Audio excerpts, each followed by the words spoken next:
Brought to you by TechnoSpark 20 series smartphones. I'm superhuman.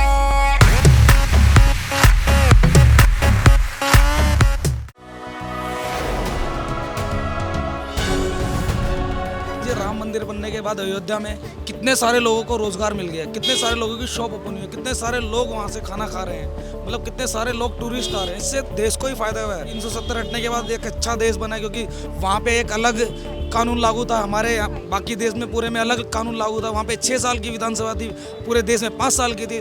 तो इस चीज़ को हटाने से भी काफ़ी फायदा हुआ है, क्योंकि बहुत सारे फायदे हो चुके हैं। तो सामाजिकता तो ऐसा बोलते थे भाई, लाल चौक पे कोई झंडा फहरा के दिखाओ या नारा लगा के दिखाओ। वहाँ पे आज की डेट में तिरंगा झंडा भी लगा हुआ और नारे भी लग रहे हैं और भारत माता की देश की जय भी बोली जा रही है। नहीं, हमारे यूपी में 80 नहीं आएगी, 40 आ जाए बीजेपी को तो बहुत है। अब इस साल कितनी सीटें आएंगी 40 आ जाए तो बहुत है बीजेपी को? जी हाँ।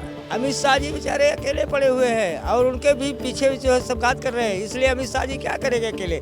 40 आ जाए तो बहुत आ जाए हमारे यूपी में। मोदी के मुकाबले में कोई सामने कोई है ही नहीं, कोई ऑप्शन ही नहीं है। सबसे बड़ी दिक्कत है कि ऑप्शन ही नहीं है। लोगों के दिमाग में सिर्फ 2 ही चीज़ बस गई हैं आजकल, एक राम मंदिर, एनआरसी, ये सब बस गया है। आज का युवा है या कोई भी हो, नौकरी से किसी को कोई मतलब नहीं है। नौकरी से कोई मतलब है ही नहीं। लोगों के दिमाग में इतनी गलत फहमियाँ घुस गई हैं, लोगों के भाईचारा खत्म हो गया आज की डेट में। लोकसभा चुनाव सिर पर है, तमाम पार्टियां अपना अपना दांव लगातार चल रही हैं। इस बीच एक बड़ा सवाल ये है कि 400 सीट कैसे पार करेगी बीजेपी, और क्या 30 लाख जो नौकरियों का वादा किया है राहुल गांधी ने, क्या वो भी कर पाएंगे पूरा? इन तमाम सवाल की जो जवाब है वो आज हम आपको यहाँ देंगे। यहाँ तमाम लोग हमारे साथ जुड़े हुए हैं जो मूड ऑफ द नेशन, जो देश किसका होगा उसकी बातचीत करेंगे हम, और इस दौरान बताएंगे कि क्या कुछ आगे होने वाला है लोकसभा चुनाव में। तो हमारे साथ तमाम लोग हैं। सबसे पहले आपका नाम क्या है? अमित जी, आपको क्या लगता है कि क्या जिस तरह से बीजेपी ने कहा है, एनडीए ने कहा है कि 400 पार, तो क्या 400 पार हो पाएगी? बिल्कुल हो पाएगी जी। कैसे? क्योंकि काम किया है, 500 सालों का जो वादा पूरा किया है उन्होंने। राम मंदिर बनाया और पूरा का पूरा जो सिस्टम है मोदी जी ने बदल के रख दिया है। जो उनका वादा था भाई, ना खाऊंगा ना खाने दूंगा, हर चीज़ उन्होंने अच्छे से लागू की। कोई भ्रष्टाचार नहीं। 10 साल इस सरकार को पूरे हो चुके हैं और आगे आने वाले 2024 का चुनाव भी मोदी जी ही जीतेंगे, क्योंकि इन्होंने ना कोई भ्रष्टाचार होने दिया, ना कोई घोटाला होने दिया। जैसे कांग्रेस की सरकार में कितने घोटाले हैं, लेकिन इनकी सरकार में एक भी घोटाला आप बता दीजिए कि कोई हुआ हो। किस तरह से? यहाँ पर एक और मुद्दा है राम मंदिर का। क्या राम मंदिर और 370 से फायदा हुआ है बीजेपी को? बीजेपी को फायदा नहीं हुआ है, इससे पूरे देश को ही फायदा हुआ है। क्योंकि आप देख लीजिए, राम मंदिर बनने के बाद अयोध्या में कितने सारे लोगों को रोजगार मिल गया, कितने सारे लोगों की शॉप ओपन हुई है, कितने सारे लोग वहाँ से खाना खा रहे हैं, मतलब कितने सारे लोग टूरिस्ट आ रहे हैं। इससे देश को ही फायदा हुआ है। बीजेपी को नहीं, देश को बहुत फायदा हुआ है। और 370 हटने के बाद एक अच्छा देश बना, क्योंकि वहाँ पे एक अलग कानून लागू था। हमारे बाकी देश में पूरे में अलग कानून लागू था। वहाँ पे 6 साल की विधानसभा थी, पूरे देश में 5 साल की थी। तो इस चीज़ को हटाने से भी काफ़ी फायदा हुआ है, क्योंकि बहुत सारे फायदे हो चुके हैं। कुछ सामाजिकता तो ऐसा बोलते थे भाई, लाल चौक पे कोई झंडा फहरा के दिखाओ या नारा लगा के दिखाओ। वहाँ पे आज की डेट में तिरंगा झंडा भी लगा हुआ और नारे भी लग रहे हैं और भारत माता की देश की जय भी बोली जा रही है। तो राहुल गांधी की जो सीटें कांग्रेस की फिक्स हैं, वहाँ से तो उनका है ही। वैसे जैसे कह रहे थे पहले, अमेठी है, रायबरेली है, ऐसी सीटें जो हैं वहाँ से तो वो लेंगे ही वायनाड से।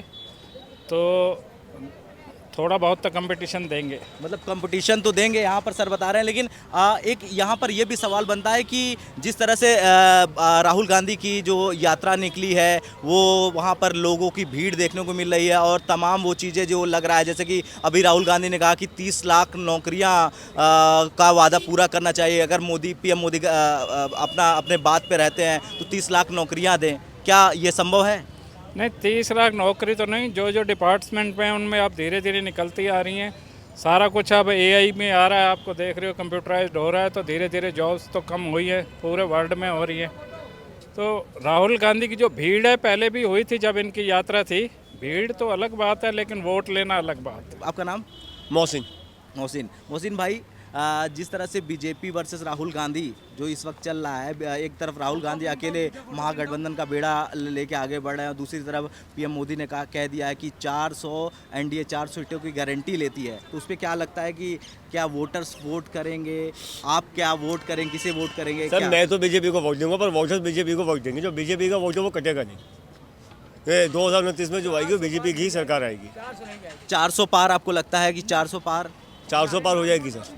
400 पार जो हो देश जाएगी। का माहौल चल रही है, जो देश के हालात चल रहे हैं, 400 पार जाएगी। जो देश में ये हिंदू मुस्लिम का विवाद होए भाई, इसलिए 400 पार होगी।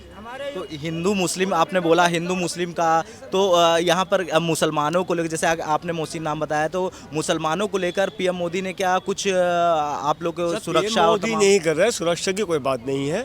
लेकिन ये नीचे दिखाई जा रही है थोड़ा सा, देश में थोड़ा मुसलमान को पिछड़ा वर्ग में दिखाई जा रही है थोड़ा सा। कुछ नेता ऐसे हैं जो एक तरफा अपना बयानबाजी करते हैं, जैसे हिंदू एक प्लेटफॉर्म पर जा रही है, मुसलमान एक प्लेटफॉर्म पर जा रहा है। जैसे इसी वजह से थोड़ा हिंदू मुसलमान हो रहा है देश के अंदर। ये हिंदू और मुसलमान ये एक ही है, इंसान तो इंसान है। इंसान है, लेकिन सर ये कौन बांट रहा है, बीजेपी नेता, या ये कांग्रेस? सर ये दोनों नेता बात है। इसमें एक ना बीजेपी है, ना कांग्रेस है, ना कुछ है, ये सारे ही नेता है। इसमें मैं किसी एक नेता का नाम नहीं ये लूंगा। भाई ये कह रहे हैं भैया कि कौन बांट रहा न बीजेपी बांटती है जो मुख्य है, न कांग्रेस बांटती है। जो चिमचे होते, पछलग्गू होते हैं, जिसको किसी के घर में नहीं, रोड पे बदमाशी कौन करता है? जिसके घर में कराइन नहीं होती है, वही रोड पे जाकर के रोडवेज वालों को यूपी में हमारे जो है बदमाशी करते हैं। तो जितना कोई नेता जो है जातवाद नहीं करता है, खाली चमचे करते हैं। जो रोड छाप चमचे होते हैं, ओबीसी, एससी, दलित, वो करते हैं। नेता लोग कभी नहीं करते हैं। और नेता लोग तो जो है अंदर अंदर करते हैं। तो कुछ ऐसे क्या जिस तरह से इस वक्त हर नहीं, हमारे संपन्न- यूपी में 80 नहीं आएगी, 40 आ जाए बीजेपी को तो बहुत है। अब इस साल कितनी सीटें आएंगी 40 आ जाए तो बहुत है। बीजेपी को? जी हाँ। क्यों? हाँ, क्यों? उसमें कारण है कि बता दिया ना पहले, अमित शाह जी बेचारे अकेले पड़े हुए हैं और उनके भी पीछे जो है सब घात कर रहे हैं। इसलिए अमित शाह जी क्या करेंगे अकेले? 40 आ जाए तो बहुत आ जाए हमारे यूपी में। उसके मुकाबले में कोई है ही नहीं, उसके मुकाबले में कोई है ही नहीं। मोदी के मुकाबले में कोई सामने कोई है ही नहीं, कोई ऑप्शन ही नहीं है। सबसे बड़ी दिक्कत है कि ऑप्शन ही नहीं है। लोगों के दिमाग में सिर्फ दो ही चीज़ बस गई हैं आजकल, एक राम मंदिर, एनआरसी, ये सब बस गया है। आज का युवा है या कोई भी हो, नौकरी से किसी को कोई मतलब नहीं है, नौकरी से कोई मतलब है ही नहीं। लोगों के दिमाग में इतनी गलत फहमियाँ घुस गई हैं, लोगों के भाईचारा ख़त्म हो गया आज की डेट में। आपका नाम क्या है? मेरा नाम बशीर अहमद है भाई। बशीर भाई, जिस तरह से 370 जो कश्मीर में हटाया गया, उसके बाद जिस तरह पीएम मोदी गए वहाँ कश्मीर में और तमाम परियोजनाओं का उद्घाटन किया, और देश भर में जो मुसलमानों को लेकर, जो अल्पसंख्यकों को लेकर जो अलग अलग जो परियोजनाएं चलाई जा रही है, उस पर आपका क्या कुछ कहना है? सर एक सिंपल सी बात कह रहा हूँ, मोदी सरकार जो है काम तो अच्छा कर रही है, लेकिन किसी का ध्यान भी नहीं है। लेकिन अब ये बड़े लेवल की बात है, इतना तो हम नहीं जानते। मोदी सरकार कांग्रेस के टाइम पे 55 लाख कुछ करोड़ रुपए का कर्जा था, आज की डेट में 1.5 लाख कुछ करोड़ रुपए का कर्जा है। ये पता नहीं किस रीज़न से लिया, इस चीज़ के बारे में हमें नहीं पता, ना हम इतने ऊपर लेवल में है। लेकिन सबसे बढ़िया मोदी जी की ये तारीफ़ है कि जब से गवर्नमेंट बड़ी हैं, मेरे ख्याल 15 साल हो गए इनको बनते हुए, एक भी दंगा नहीं हुआ है दिल्ली शहर के अंदर। रहते हुए मैं था दिल्ली शहर के अंदर, एक भी दंगा नहीं हुआ, एक भी बम ब्लास्ट नहीं हुआ। वरना उससे 15 साल पीछे उठा के देख लो, कभी यहाँ बम फट रहा है, कभी यहाँ हो रहा है, कभी वहाँ पे हो रहा है। सरकार अच्छी है, कोई दिक्कत नहीं। महंगाई है, महंगाई सब जगह चल रही है, उसमें कोई प्रॉब्लम की बात नहीं। तो आप कह रहे हैं कि 400 पार निश्चित हो जाएगी? कोई कंफर्म नहीं, हो जाएगी सर, आराम से हो जाएगी। और मुसलमानों का क्या सोच है, मुसलमानों की क्या सोच है सीट को लेकर लोकसभा नॉर्मल जो चुनाव? बंदा है ना हमारा मुस्लिम तबके का, जो ऐसे हम नॉर्मल बंदे हैं, हम अपने रोज़ खाना रोग पानी पीना, कोई मतलब नहीं है। बीजेपी आए, कांग्रेस आए, उससे कोई मतलब। रोज़गार चाहिए, अपना दो रोटी का धंधा चाहिए, और कुछ नहीं चाहिए। जो बड़े बड़े लोग हैं वही थोड़ी सी मनोवादी लोग हैं, जो मैं मुस्लिम, मैं हिंदू, ऐसा कुछ नहीं है। आप नीचे आके देखो, मेरे बगल में हिंदू भाई भी रहते हैं। अगर मेरे घर में कोई प्रॉब्लम आती है तो 4 हिंदू भाई पूछते हैं कि भाई क्या प्रॉब्लम है, और अगर मैं उनके पास जाता हूँ तो आराम से, कोई दिक्कत नहीं है। हमारी नज़र में अभी कोई ऐसा कुछ नहीं है, सब प्रोपेगेंडा अपना रहे हैं। इलेक्शन आ रहा है तो बढ़ते जाएंगे। मतलब कौन प्रोपेगेंडा? आप किसी एक पार्टी का नाम ले सकते हैं, कौन प्रोपेगेंडा अपना रहा है? सर जिसको भी देखो वही रोटियां सेकने में लगा पड़ा कौन? है, हिंदू मुस्लिम पे। बीजेपी कांग्रेस? कोई भी हो, दोनों ही है सर। अच्छा, दोनों ही है। वो जो रही बात कांग्रेस की, कांग्रेस के तो जो क्या कहते हैं नेहरू जी से लेके अब तक भुगत रहे हो सारी